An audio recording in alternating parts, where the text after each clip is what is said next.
আসসালামু আলাইকুম। তামান্না রান্নাঘরে আপনাদের সবাইকে স্বাগতম। আশা করি আপনারা সবাই ভালো আছেন। আজকে তামান্না রান্নাঘরে আপনাদের সাথে শেয়ার করব ইলিশ পোলাও রেসিপি। পারফেক্ট ইলিশ পোলাও কিভাবে তৈরি করতে হয় সেটি আজকে আপনাদের দেখিয়ে দিব। আশা করি শেষ পর্যন্ত তামান্না রান্নাঘরের সাথেই থাকবেন। আমি ইলিশ পোলাও তৈরির জন্য এরকম 6 পিস ইলিশ মাছ নিয়েছি। একটা মিক্সিং বলে আমি নিয়েছি হাফ কাপ পরিমাণ টক দই। দইটা আমি একটু ফাটিয়ে নিয়েছি। এর মধ্যে দিয়ে দিচ্ছি 1 চা চামচ পরিমাণ রসুন পেস্ট, আর এখানে নিয়েছি 1 চা চামচ পরিমাণ আদা পেস্ট, সেটাও এখন এর মধ্যে দিয়ে দিচ্ছি।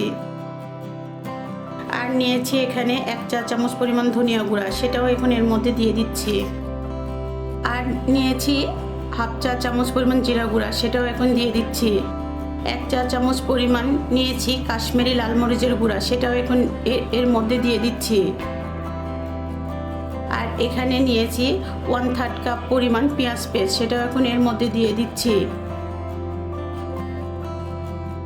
আর দিচ্ছি স্বাদ মতো লবণ। আর দর্শক, এখানে আমি 1 কাপ পরিমাণ পেঁয়াজের বেরেস্তা ভেজে নিয়েছি। কিভাবে পারফেক্ট বেরেস্তা ভাজতে হয় সেটি বিয়ে বাড়ির স্বাদের রোস্ট রেসিপিতে দেখানো হয়েছে, প্রয়োজনে আপনারা দেখে নিতে পারেন। ডেসক্রিপশন বক্সে লিংক দেওয়া আছে। এখান থেকে আমি অর্ধেক পরিমাণ বেরেস্তা এখন এর মধ্যে ব্যবহার করব, আর বাকি অর্ধেকটা আমি পোলাও দেওয়ার জন্য রেখে দিব। এখন সবগুলো উপকরণ আমি সুন্দরভাবে মিশিয়ে নিব। উপকরণগুলো মিশানো হয়ে গিয়েছে। আমি এখন মাছগুলো এর মধ্যে দিয়ে দিব। মাছগুলো ভালোভাবে মশলার সাথে মাখিয়ে নিব।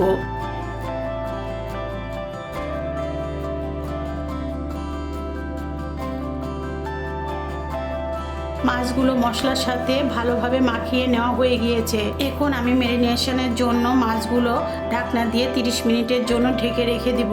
আমি 30 মিনিটের জন্য মাছগুলো ঢেকে রাখছি। দর্শক, আমি 30 মিনিট পরে ফিরে আসলাম। আমি চুলায় একটা ফ্রাই প্যানে 1 কাপ পরিমাণ তেল দিয়ে দিচ্ছি।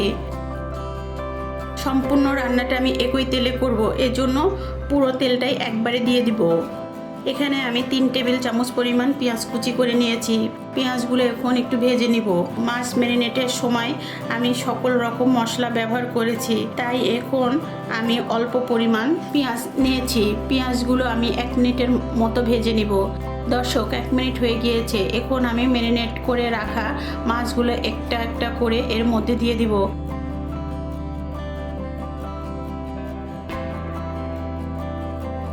বাকি মশলাগুলো এর মধ্যে দিয়ে দিব গ্রেভির জন্য।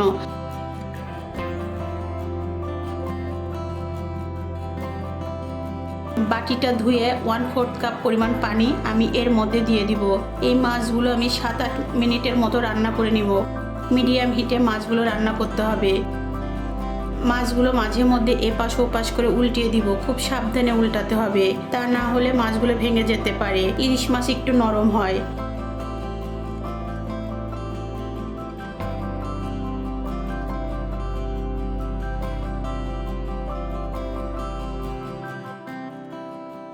দর্শক, 8 মিনিট হয়ে গিয়েছে।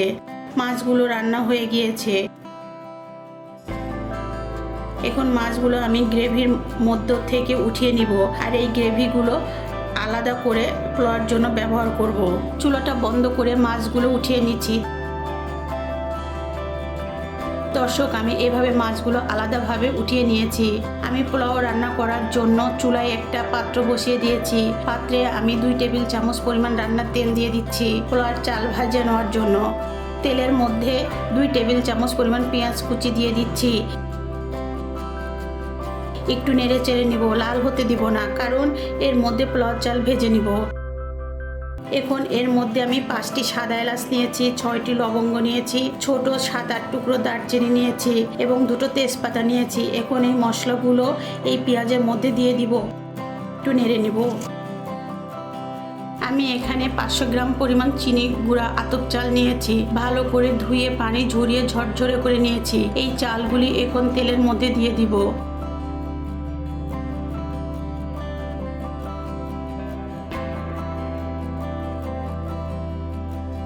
আমি এখানে 4টি কাঁচামরিচ মুখ হালকা করে কেটে নিয়েছি। এগুলি এখন এর মধ্যে দিয়ে দিব। মাছ রান্না করার সময় যেহেতু মাছে লবণ দিয়েছি, সেই কারণে এখন শুধু চালের স্বাদে অর্থাৎ পরিমাণ মতো স্বাদ মতো লবণ দিয়ে দিব। মাছে যেহেতু সকল প্রকার মশলা দিয়েছিলাম, তারপরও আমি এখানে চালের মধ্যে 1 চা চামচ পরিমাণ আদা পেস্ট দিয়ে দিচ্ছি। এখন চালগুলো ভালো করে ভেজে নিব। চালগুলি ভাজার সময় অনবরত নাড়তে হবে, তা না হলে চালগুলি পাত্রের সাথে লেগে যেতে পারে। আমি এভাবে প্রথম ধাপে 4 মিনিটের মতো চালগুলি ভেজে নিব।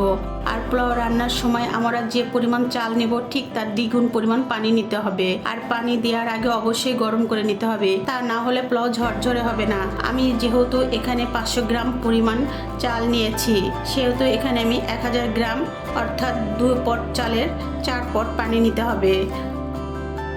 দর্শক, চাউলগুলো 4 মিনিট সময় ভাজা হয়ে গিয়েছে। এবার আমি এর মধ্যে রেখে দেওয়া মাছের গ্রেভিগুলো দিয়ে দিব।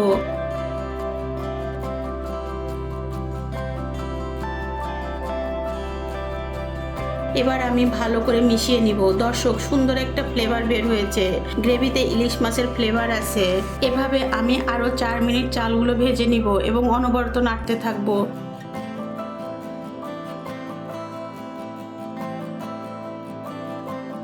4 মিনিট হয়ে গিয়েছে। এখন আমি এর মধ্যে চালের পরিমাণে দ্বিগুণ পরিমাণ পানি দিয়ে দিব। পানিটা আমি গরম করে নিয়েছি। এই সময় চুলার আঁচ মিডিয়াম টু লো হিটে রাখবো, তা না হলে চাল সিদ্ধ হওয়ার আগে পানি শুকিয়ে যাবে। দর্শক, আমি এখন 5 মিনিটের জন্য ঢাকনা দিয়ে ঢেকে দিব।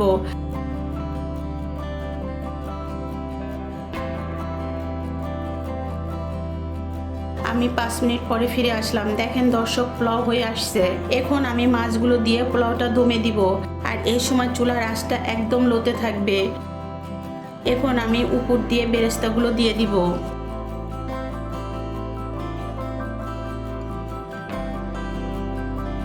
আগেই রান্না করে নেওয়া ইলিশ মাছগুলো এখন পোলাওর উপর দিয়ে বসিয়ে দিব।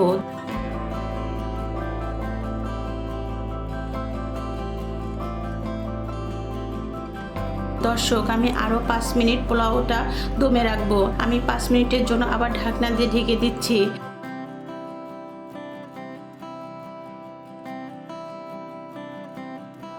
দর্শক, ইলিশ পোলাও আমি 5 মিনিটের জন্য দমে রেখেছিলাম। 5 মিনিট পরে ঢাকনা খুলছি। দেখেন কত সুন্দর হয়েছে, একদম পারফেক্ট হয়েছে।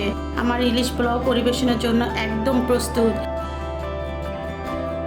আমার এই রেসিপিটি যদি আপনাদের ভালো লাগে তাহলে অবশ্যই বাসায় ট্রাই করবেন এবং আমাকে কমেন্ট করে জানাবেন। আর আমার ভিডিওটি যদি আপনাদের পছন্দ হয় লাইক, শেয়ার এবং কমেন্ট করবেন। আমার চ্যানেলটিকে অবশ্যই সাবস্ক্রাইব করবেন আর পরবর্তী ভিডিও নোটিফিকেশন পাওয়ার জন্য বেল বাটনে ক্লিক করবেন। আপনারা সবাই ভালো থাকবেন। আল্লাহ হাফেজ।